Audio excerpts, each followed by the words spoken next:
जैसे फूलों के साथ धागा भी मस्तक के ऊपर स्थान प्राप्त करता है, वैसे ही गुणवान व्यक्तियों के साथ रहकर सामान्य व्यक्ति भी गौरव की प्राप्ति करता है। इसलिए हमेशा बुद्धिमान व्यक्तियों के साथ रहिए। हे गाइस, स्वागत है आप सभी का मेरे यूट्यूब चैनल में। तो एक छोटी सी कहानी आज मैं लेकर आया हूँ। उसके माध्यम से मैं आपको कुछ सिखाना चाहता हूँ, कुछ बताना चाहता हूँ। तो चलिए कहानी को शुरू करें। ये कहानी है एक मनोज नाम के लड़के की। वो एक कॉलेज में पढ़ता था और कॉलेज लाइफ को ख़त्म करने के बाद उसने 3 साल 4 साल जो भी उसका कॉलेज का टाइम पीरियड था उसको उसने ख़त्म किया और उसके बाद उसने स्टार्टअप करने का प्लान बनाया। उसका शुरू से मन था कि मैं स्टार्टअप करूँगा। तो उसने अपने दोस्तों के साथ कुछ दोस्तों के साथ स्टार्टअप की शुरुआत करी और कुछ दिन के बाद उसने रिज़ल्ट देखा कि उसको कुछ अच्छा खासा रिज़ल्ट नहीं मिल रहा है, स्टार्टअप उसका चल नहीं पा रहा है उतने अच्छे से। तो वो क्या हुआ, बहुत डिप्रेशन में आ गया, बहुत ज़्यादा डिप्रेशन में आ गया। उसके फैमिली वाले, उसके माँ बाप उसको इतना समझाते थे कि बेटा ऐसा होता है, पहली बार में कोई अरबपति या करोड़पति नहीं बन जाता है बेटा, कोशिश करते रहो सब कुछ ठीक हो जाएगा। लेकिन उसको कुछ समझ में नहीं आता था। दिन भर ऐसे इधर उधर घूमता रहता था डिप्रेशन में आके कि मेरा स्टार्टअप नहीं चल रहा है। मेरा ये शुरू का प्लान था कि मैं जॉब नहीं करूँगा, मैं स्टार्टअप करूँगा और एक स्टार्टअप के माध्यम से मैं एक बड़ा आदमी बनूँगा, जो मैं नहीं कर पा रहा हूँ। तो ऐसे इधर उधर घूमता रहता था। उसके दोस्तों ने भी उसको समझाया कि भाई देख, थोड़ा पेशेंस रख, रिजल्ट आने में थोड़ा देरी लगता है, इसलिए थोड़ा पेशेंस रख। तो वो उसको कुछ समझ में नहीं आता था, कोई उसको कुछ भी समझाया उसको कुछ भी समझ में नहीं आता था। तो एक दिन फॉर्चुनेटली उसका मुलाकात एक प्रोफेसर से हुई जो उनको पहले पढ़ाते थे, उसको कॉलेज में पहले पढ़ाते थे। तो प्रोफेसर ने बोला कि मैंने सुना कि तुम बहुत आजकल परेशान रहते हो, डिप्रेशन में इधर उधर घूमते रहते हो, क्या है उसका रीज़न क्या है? तो उसने बोला कि सर मैंने एक स्टार्टअप शुरू करी थी और उसका कोई कुछ खास रिजल्ट नहीं मिला और मेरा सारा सपना जो है चकनाचूर हो गया और मैं अब क्या करूँ, कुछ कर नहीं पा रहा हूँ।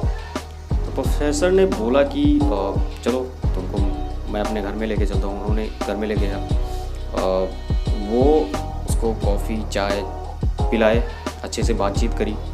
उसके बाद वो अपने घर के बगल में उनका एक फार्म हाउस था, तो वो उसको ले करके फार्म हाउस में पहुँचे और फार्म हाउस में टमाटर के बहुत सारे पौधे लगे हुए थे। तो उन्होंने पहले टमाटर का जो पौधा था सबसे पहले उन्होंने उसको दिखाया। उसमें टमाटर नहीं था, वो पौधा मर गया था। तो मनोज ने उसको देखा तो बोला कि सर आप दिखाना क्या चाहते हैं, मतलब समझाना क्या चाहते हैं, ये तो मर गया है, पहले से ही मर गया है। तो वो बोले कि एग्जैक्टली वही चीज़ मैं तुमको समझाना चाह रहा हूँ कि हमको सिर्फ काम करने का अधिकार होता है, हम सिर्फ काम करते हैं, रिजल्ट ऊपर वाले के हाथ में होता है। रिजल्ट हमको नहीं पता होता है रिजल्ट कि अच्छा आएगा कि ख़राब आएगा, कैसा आएगा। इसलिए हम सिर्फ कर्म करते हैं, कर्म अच्छे से करो तो रिजल्ट पक्का अच्छा आएगा। उसके बाद वो प्रोफेसर उसको साथ में वहीं से लेके घुमा के चले आए, रूम में आए और उन्होंने फिर से पूछा कि फिर से कॉफ़ी या चाय कुछ लोगे? तो वो तो डिप्रेशन में था, वो तो कुछ लेने वाला था नहीं। बोला कि ठीक है सर, आपके इतने कंसर्न के लिए मैं बहुत आभारी रहूँगा। आपने इतना समझाने का कोशिश किया लेकिन मुझे कुछ समझ में आया नहीं और पता नहीं मेरे साथ ऐसा क्यों हो रहा है, टाइम गलत चल रहा है मेरा, पता नहीं क्यों ऐसा हो रहा है। तो उन्होंने फिर से क्या किया, एक स्टोर रूम था, स्टोर रूम में गए। वहाँ पे जैसे ही दरवाज़ा उन्होंने खोला तैसे ही मनोज ने देखा कि बहुत सारा टमाटर, लाल लाल टमाटर पड़ा हुआ है। तो मनोज ने देखा कि सर टमाटर के पौधे तो मरे हुए थे, इतना सारा टमाटर कहाँ से? तो प्रोफेसर ने बोला कि एग्जैक्टली वही चीज़ समझाना चाह रहा हूँ कि मैंने तुमको सिर्फ मरा हुआ पौधा दिखाया था, पहला पौधा मरा हुआ दिखाया था, बाकी सारे पौधे मैंने तुमको नहीं दिखाए थे।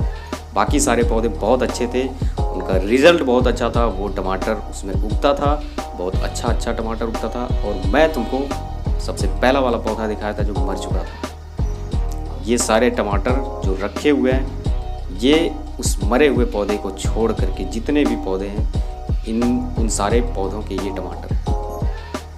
वही चीज़ मैं तुमको समझाना चाह रहा था कि कभी भी एक बार कोशिश करने पर अगर कोई फेलियर को देखता है, फेलियर अगर वो फेल हो जाता है तो उससे कभी भी जज नहीं करना चाहिए कि मैं अब कुछ नहीं कर सकता, मेरा रिज़ल्ट अब ख़राब आने वाला है, मैं अब इस लाइफ में सक्सेस अचीव नहीं कर सकता। इस छोटी सी कहानी के माध्यम से मैं आप सबको ये बताना चाह रहा हूँ कि लाइफ में जितने भी महान व्यक्ति हुए हैं, जितनी भी बड़ी बड़ी पर्सनालिटीज़ के बारे में हम लोग बात करते हैं, चाहे वो बिजनेसमैन हों, एक्टर्स हों, क्रिकेटर्स हों, सब ने अपनी लाइफ में फेलियर का सामना किया है। उन्होंने बहुत बार फेलियर का सामना किया है और वो हार नहीं माने हैं, तब जाके आज वो अलग पर्सनालिटीज़ हैं। इसलिए हमको फेलियर को देख के भयभीत नहीं होना चाहिए, उसके आगे काम करना चाहिए। आशा करते हैं कि ये कहानी आप सभी को पसंद आई होगी और अगर पसंद आई है तो लाइक का बटन ज़रूर दबा दीजिएगा। मिलते हैं अगले नए मोटिवेशनल स्टोरी के साथ, तब तक के लिए धन्यवाद।